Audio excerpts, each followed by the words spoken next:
Wall Street awoke to a sea of green this morning. Some mostly better than expected economic data as well as earnings reports were in the spotlight. And as we headed to the close, we are seeing the equity indexes pair some of those gains.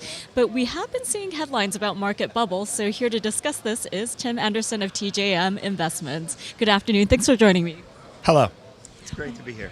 Well, today we got some earnings figures that were mostly better than expected, but we did get that mixed CPI data. We saw the discrepancy in terms of the core as well as the headline figure. But overall, the concern is whether or not we're in a market bubble. And if we look at financial headlines, we've been seeing plenty of articles about that. So what is your definition of a bubble? Well, I think my definition would be in extreme valuations to a level that are unsustainable for an intermediate or longer term. Now, we've had three very significant market bubbles in most of our lifetimes. The most glaring one was maybe just before the summer and fall, before the crash in 87, when the PE multiples got up to around 27, 28 on the S&P 500. Since then, in much more recent times, we had the famous tech, media, telecom bubble at the end of 1999, early 2000, before the internet bubble crashed. And then we had really a housing margin leverage bubble that led to the global financial crisis, 2008, 2009. Now, I would say that our valuations right now are stretched a little bit, and they've certainly been supported by zero interest rates or near zero interest rates for a very long period of time. But I wouldn't say that we're necessarily in the same bubble type environment that stocks have been in those three other occasions. Bonds might be a slightly different story. We may have hit peak bonds maybe 4 or 5 months ago, and a lot of those negative yields that we saw in Japan and in the Eurozone have started to go away.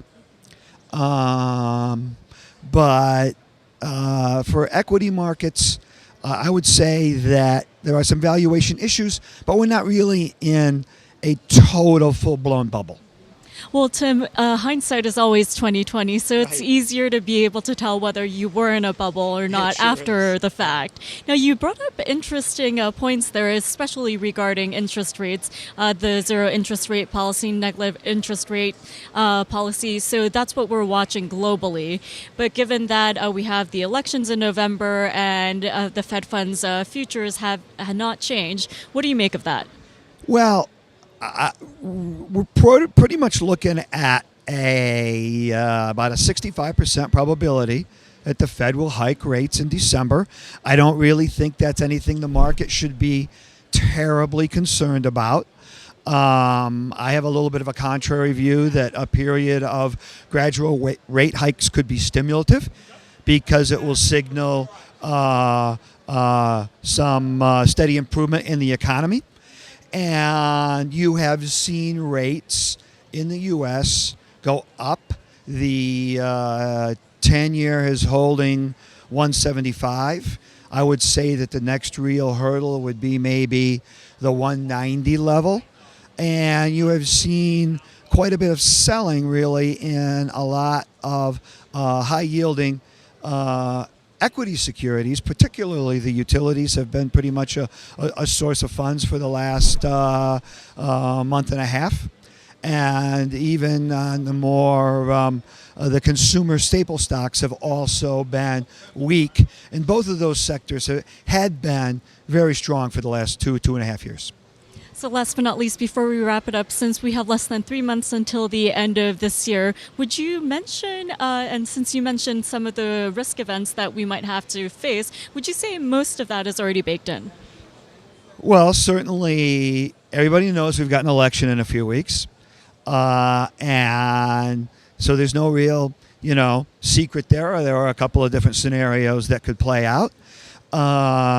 And the interest rate scenario really is going to be follow the Fed very closely, but also follow comments and statements out of both the Bank of Japan and out of the ECB, because they have made pretty much a concerted effort to wean themselves off negative interest rates. And I think that they kind of came to an awakening that they were really destructive for the capital formation process in both of their markets. And if they continue to do that, that will probably support a gradual rate hike environment going into next year. Well, Tom, thank you so much for joining me at the beginning of this week, and thanks for your insight as always. Sure.